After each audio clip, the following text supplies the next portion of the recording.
Et si l'élévation de tes capacités énergétiques, médiumniques, ne dépendait pas uniquement de tes pratiques spirituelles, mais aussi de ce qu'il y a dans ton assiette? Et si certains blocages énergétiques que tu tentes de libérer depuis des mois étaient entretenus chaque jour par ton alimentation? Bonjour et bienvenue à toi dans Lumière Divine. J'espère que tu vas bien. En tout cas, moi, je suis en forme. J'avais vraiment envie de faire cet épisode de podcast parce que pour moi, il est fondamental. Alors, je me présente quand même avant, si tu ne me connais pas.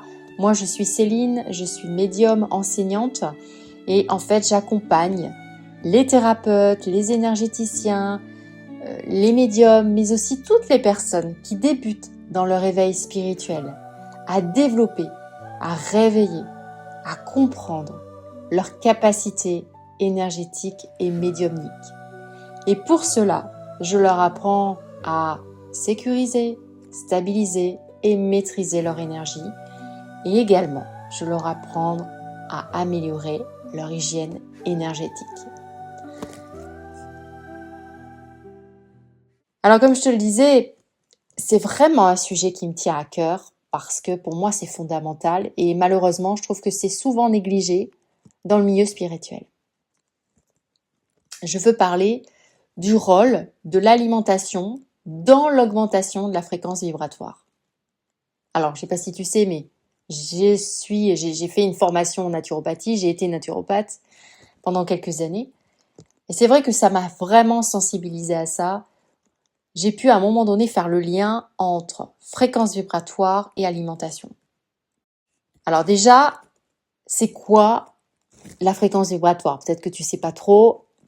On va essayer de clarifier ça. La fréquence vibratoire, c'est, je dirais, vraiment une réalité qui est à la fois biologique et à la fois énergétique. Pourquoi? Parce que ton corps, lui, c'est un système électromagnétique.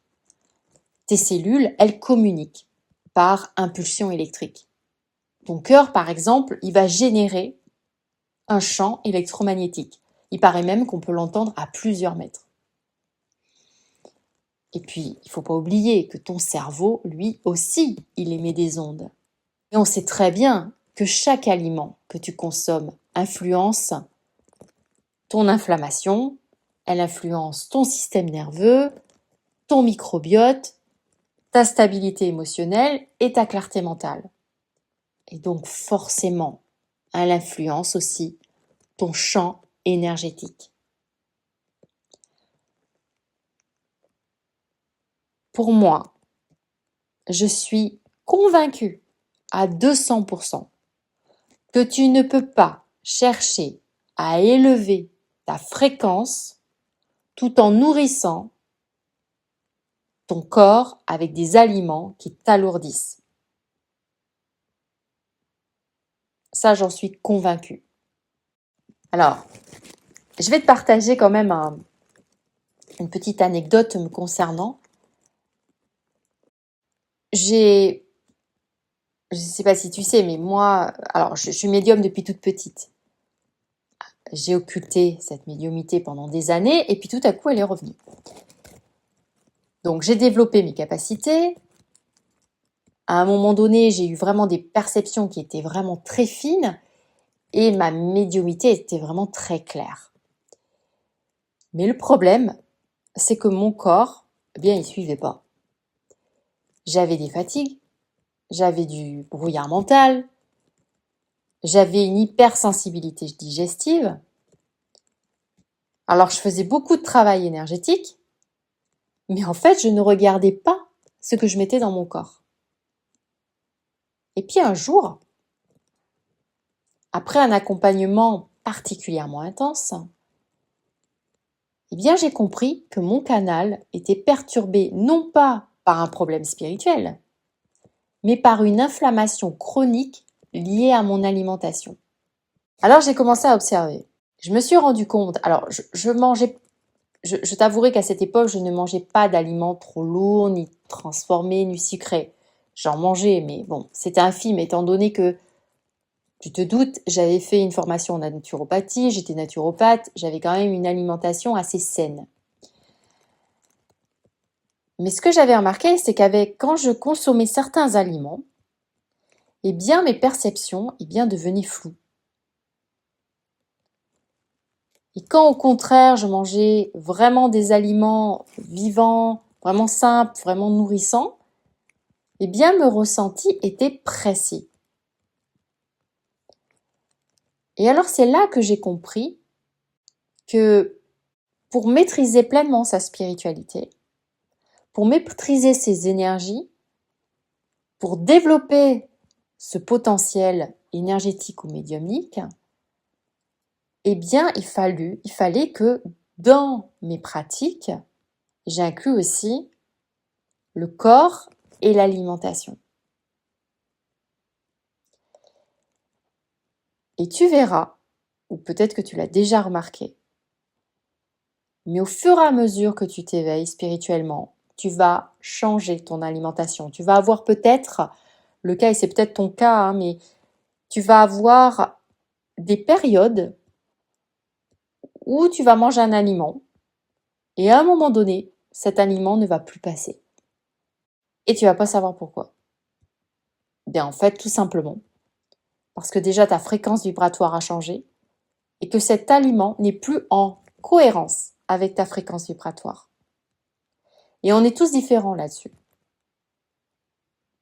Mais tous vraiment, tous différents. Et régulièrement, je peaufine mon alimentation. Parce que je sais qu'il y a des aliments qui ne peuvent aujourd'hui plus rentrer dans ce que j'appellerais mon hygiène énergétique. Je te donne un exemple qui est vraiment très flagrant. Je mangeais de la viande avant et du poisson. Quand j'ai commencé à m'éveiller, quand ma médiumnité est revenue, au bout de quelques mois, je ne pouvais plus imaginer pouvoir manger de la viande et du poisson. Et je suis devenue végétarienne. N'hésite pas d'ailleurs à me dire en commentaire si toi aussi tu ressens justement ce côté où dans ton éveil spirituel, tu as changé aussi ta vision par rapport à l'alimentation, où il y a peut-être où tu as fait peut-être des modifications par rapport à ton alimentation.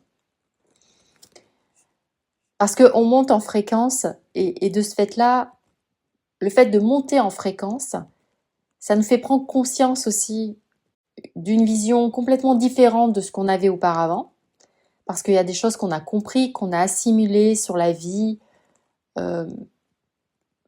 sur nous-mêmes, parce qu'on a travaillé aussi sur nous.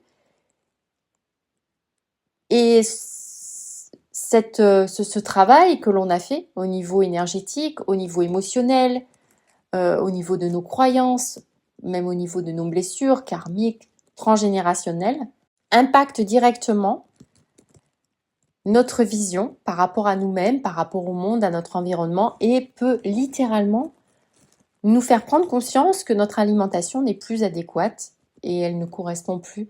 Et une alimentation qui ne correspond plus à notre champ magnétique, à notre champ énergétique, eh bien, ça peut perturber notre corps, ça peut nous créer des douleurs, des inflammations. Et justement, les aliments, notamment ultra transformés, qui sont trop sucrés, qui sont trop gras, créent une inflammation que j'appellerais de bas grade, c'est-à-dire l'inflammation, elle va surcharger le système nerveux et un système nerveux qui est saturé, eh bien, va diminuer ta clarté intuitive systématiquement. Donc, résultat, tu auras des perceptions qui vont être vraiment brouillées. Même chose, ton intestin, lui, on le sait maintenant, il est appelé le deuxième cerveau. On sait que c'est notre deuxième cerveau. Pourquoi pas? Parce qu'il produit des neurotransmetteurs. Il a un lien direct avec notre propre cerveau. Donc, il va influencer tout ce qui est anxiété, tout ce qui est stabilité émotionnelle, ta capacité aussi à te centrer. Donc forcément, si ton microbiote est complètement déséquilibré, eh bien qu'est-ce qui va se passer? Eh bien ton émotionnel va être instable. Et si ton émotionnel est instable, eh bien forcément, ton champ énergétique va l'être aussi. Et puis il y a ce qu'on appelle la vitalité cellulaire. C'est-à-dire que les aliments qui sont vivants, comme les fruits, les légumes frais, les aliments qui ne sont pas transformés en fait, ils vont soutenir ce qu'on appelle la mitochondrie, c'est-à-dire la centrale énergétique de tes cellules. Et donc, plus tes cellules produisent d'énergie, plus ton champ énergétique sera stable. C'est pour ça que, pour moi, la fréquence vibratoire, c'est pas quelque chose de magique. Non, c'est quelque chose de physiologique et d'énergétique à la fois. Alors, je vais rentrer un petit peu, point de vue un petit peu plus scientifique, pour t'expliquer plus en profondeur, pour que tu comprennes vraiment. Tu vas voir, ça va être très simple. Le corps humain, il fonctionne, ton corps humain, ton corps, il fonctionne par impulsion électrique. Le cœur, je t'ai dit, génère un champ électromagnétique. Ok? Et les mitochondries produisent l'ATP, c'est-à-dire le carburant énergétique cellulaire. Quand on parle d'élever sa fréquence, on parle en réalité d'optimiser la production énergétique cellulaire, on parle de réduire l'inflammation, on parle aussi de stabiliser le système nerveux autonome, d'améliorer en même temps la cohérence cardiaque. Autrement dit, on parle plus d'environnement interne, à l'intérieur de ton corps. Donc ta vibration, elle dépend réellement de ton terrain biologique. Et il faut savoir que l'inflammation, eh bien, c'est l'ennemi silencieux de la clarté intuitive. Beaucoup de personnes en éveil décrivent parfois donc un brouillard mental, comme je te disais tout à l'heure, vont te décrire qu'ils ont une hypersensibilité émotionnelle, qu'ils ont des fatigues inexpliquées, qu'ils ont aussi des difficultés à discerner intuition et projection. Et dans 70% des cas que j'ai observés donc lors de mes accompagnements, il y avait un facteur commun, c'est qu'il y avait une inflammation qui créait une chute conséquente de fréquence vibratoire. Et comme je te disais tout à l'heure, les aliments qui sont ultra transformés, tu sais, les aliments qui ont des excès de sucre raffinés, qu'est-ce qu'ils vont faire? Ils vont te produire dans ton corps des pics glycémiques qui vont être répétés et cela va perturber ta barrière intestinale, va perturber la régulation de ton cortisol, va perturber la stabilité de ta dopamine et va forcément perturber ta qualité de sommeil, notamment le sommeil profond. Or, le sommeil profond est indispensable à l'intégration neuronale des informations subtiles. Si ton cerveau il est inflammé, forcément il perçoit, il n'y a aucun souci, mais il va te déformer. Et ça va pas être bon pour toi. Et puis il y a ton intestin. Ton intestin, il produit quoi? Il produit ce qu'on appelle de la sérotonine. Alors la sérotonine, pour t'expliquer, c'est un neurotransmetteur clé dans la régulation de tout ce qui est l'humeur, le sommeil, la digestion et le sentiment de sécurité. Et plus de 80% de la sérotonine est produite dans l'intestin. Cela signifie que ton microbiote influence directement ta stabilité émotionnelle. Donc spirituellement, que se passe-t-il quand la sérotonine est basse? Eh bien, tu vas avoir des sensations d'insécurité énergétique. Tu peux avoir des pensées répétitives. Tu peux aussi avoir des difficultés à méditer. Des sensations aussi de déconnexion. Il y a une fois où j'ai accompagné une femme en éveil qui vivait des phases de doute spirituel intenses. Elle pensait perdre sa connexion. En réalité, elle avait des troubles digestifs chroniques, elle avait une alimentation inflammatoire, elle avait des carences en nutriments essentiels à la production de la sérotonine. Alors, qu'est-ce qu'on a fait? On a fait un rééquilibrage alimentaire, progressivement, hein, et son ancrage, petit à petit, est revenu. Et sa méditation, elle est devenue beaucoup plus profonde, et sa confiance intérieure s'est stabilisée. Donc, ton intestin, je te disais, il produit de la sérotonine. Mais pas que. Il produit aussi ce qu'on appelle des GABA. Alors, c'est quoi un GABA? Un GABA, c'est le principal neurotransmetteur inhibiteur du cerveau. Qu'est-ce qu'il fait, lui? Eh bien, il va calmer l'activité neuronale. Il va réguler l'anxiété et il va permettre au système nerveux de sortir du mode alerte. Sans GABA suffisant, qu'est-ce qui va se passer? Hypersensibilité accrue, difficulté à filtrer les émotions des autres, de la fatigue nerveuse, de la surcharge énergétique. Et spirituellement, ça se ressent comment? Comment ça se manifeste en fait, le fait de ne pas avoir suffisamment de GABA? Eh bien tout simplement, ça va être je ressens tout, tout le temps. Et j'ai accompagné une fois une thérapeute qui justement absorbait les émotions de ses clients au point d'en tomber malade. Donc bien sûr, nous avons travaillé sur la protection énergétique forcément, mais aussi on a travaillé sur la stabilisation glycémique, sur l'apport en protéines, sur la réduction aussi du stress inflammatoire. Et quand son système nerveux s'est apaisé, eh bien en fait, qu'est-ce qui s'est passé? Eh bien sa capacité à discerner ce qui lui appartenait ou non est devenue plus naturelle. Donc moi je dirais que le GABA, eh bien c'est une forme biologique d'ancrage. Donc on reprend. Ton intestin, on a dit qu'il fabriquait la sérotonine, le GABA, et il fabrique quoi? La dopamine. Alors la dopamine, elle est liée à quoi? Elle est liée à la motivation, à la récompense, à l'élan, à la projection vers l'avenir. Quand elle est déséquilibrée, qu'est-ce qui se passe? Pic de sucre, envie de café de façon excessive et stress vraiment chronique. Donc il va y avoir une alternance entre excitation et effondrement. Il va avoir des pertes d'élan. Il va avoir de la procrastination spirituelle et aussi parfois un sentiment d'être bloqué. Et justement, moi j'avais accompagné une médium qui était hyper expérimentée et qui se plaignait de ne plus avoir envie de pratiquer. Et quand j'ai analysé son rythme de vie, eh bien en fait je me suis aperçue qu'elle avait des excès de stimulants, un sommeil vraiment perturbé et forcément une alimentation qui était très instable. Donc on a stabilisé tout ça et à partir de là, l'élan est revenu.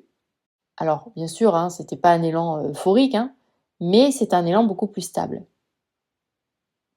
Donc la dopamine, quand elle est équilibrée, eh bien elle soutient la constance au niveau vibratoire. Et ça, c'est essentiel. Vraiment, la dopamine, c'est le côté motivation et élan spirituel. Ok? Donc on a dit qu'il y avait la dopamine, on a dit qu'il y avait le GABA. Donc le GABA, c'est plus l'ancrage biologique.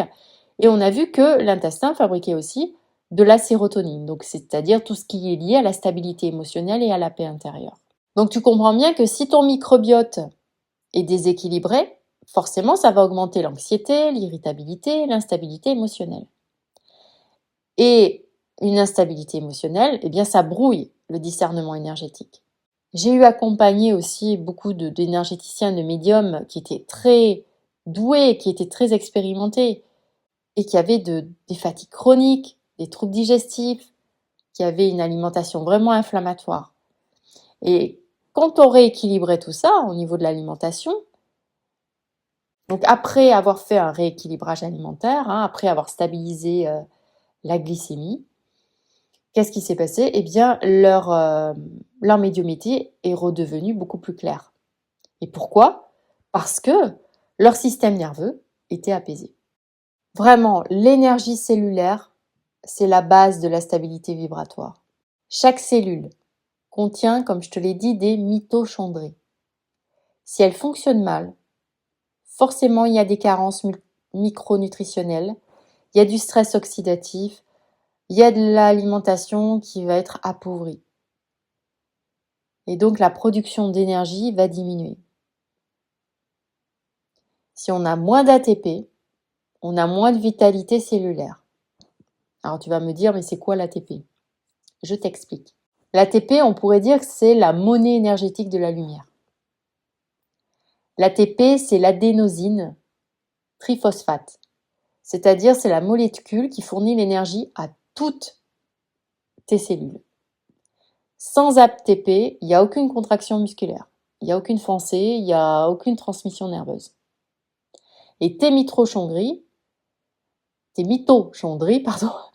produisent l'ATP à partir des nutriments que tu consommes. Donc, si ton alimentation est pauvre en micronutriments essentiels, eh bien forcément, tu vas avoir une fatigue persistante, tu vas avoir du mal à récupérer après un soin, la récupération sera beaucoup plus lente. Tu vas avoir aussi des difficultés à maintenir une haute vibration. On ne peut pas maintenir une fréquence élevée dans un corps énergétiquement sous-alimenté, c'est pas possible. La lumière, elle a besoin de carburant. Donc, si tu as moins d'ATP, tu as moins de vitalité cellulaire. Et si tu as moins de vitalité cellulaire, eh bien ton champ énergétique va être instable. Je le répète, on ne peut pas maintenir une haute fréquence dans un corps qui est carencé, c'est pas possible. L'élévation vibratoire sans soutien biologique, ça c'est une illusion, Alors je vais te donner des exemples un petit peu pour que tu vois d'accompagnement que j'ai fait. Alors, je vais te donner trois exemples pour voir si ça peut peut-être te parler et t'aider. Le premier exemple, c'était une thérapeute qui était en éveil spirituel. Et au fur et à mesure de son élévation, de ses capacités, elle constatait, alors elle était très intuitive, mais elle constatait qu'elle avait une sorte de brouillard constant. Elle avait du mal à voir les choses clairement. Alors elle, de suite, qu'est-ce qu'elle a pensé? Qu'elle était attaquée énergétiquement. Mais en réalité, elle avait tendance à consommer beaucoup de sucre, beaucoup de café, et elle avait un sommeil qui était vraiment très perturbé. Donc qu'est-ce qu'on a fait? Eh bien, on a essayé d'ajuster tout ça. On a réduit le sucre, on a fait en sorte de stabiliser la glycémie, et on a, je dirais, structuré son hydratation. Et en 4 semaines, eh bien, ses perceptions se sont clarifiées. Autre cas que j'ai eu, autre personne que j'ai accompagnée, c'était une femme qui a été en éveil avec des pics d'énergie et parfois elle s'effondrait.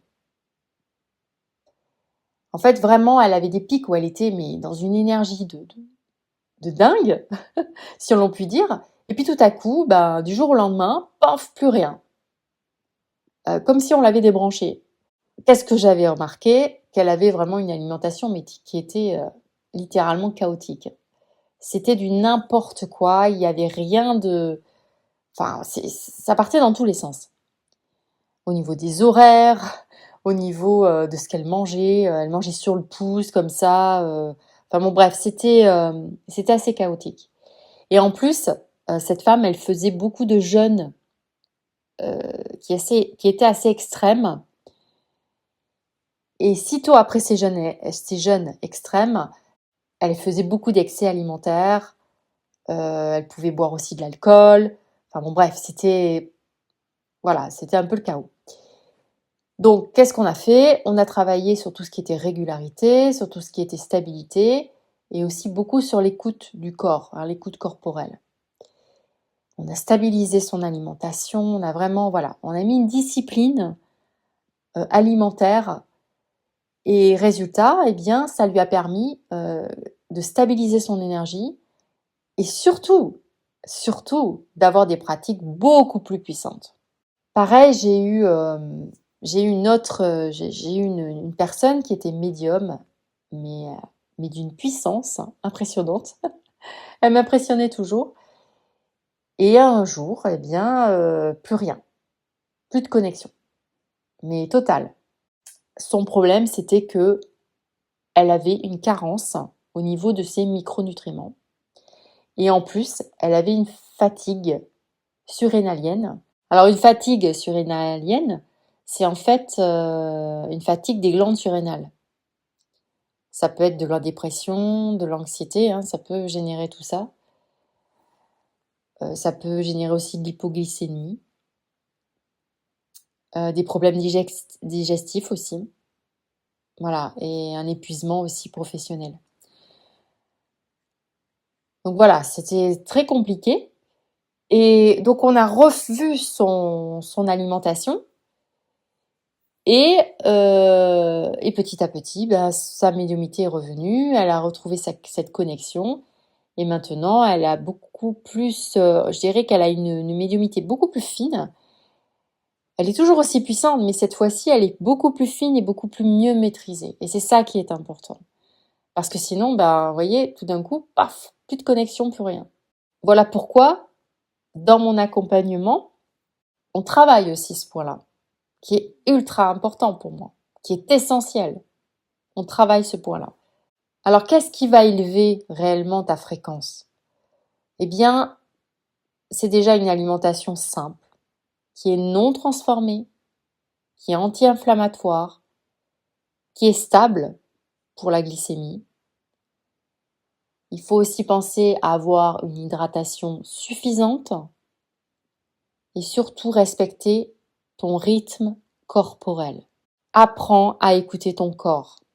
Ton corps, c'est ton outil. C'est ton outil énergétique et médiumnique. Il faut que tu apprennes vraiment à l'écouter. Et l'erreur fréquente que j'ai pu constater durant les 15 dernières années, là, et l'erreur fréquente que j'ai pu constater qui revient souvent chez les personnes en éveil ou même chez les professionnels, c'est chercher à s'élever spirituellement tout en négligeant l'incarnation. Nous sommes des êtres humains. Alors oui, nous sommes aussi des êtres divins, puisque nous sommes une âme dans un corps physique, entouré d'un corps énergétique.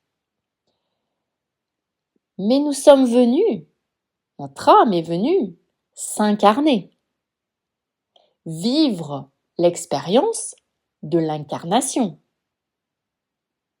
Oui. Donc, si tu t'élèves spirituellement en négligeant ton incarnation, forcément, à un moment donné, il va y avoir un problème. Ton canal, il passe par ton système nerveux.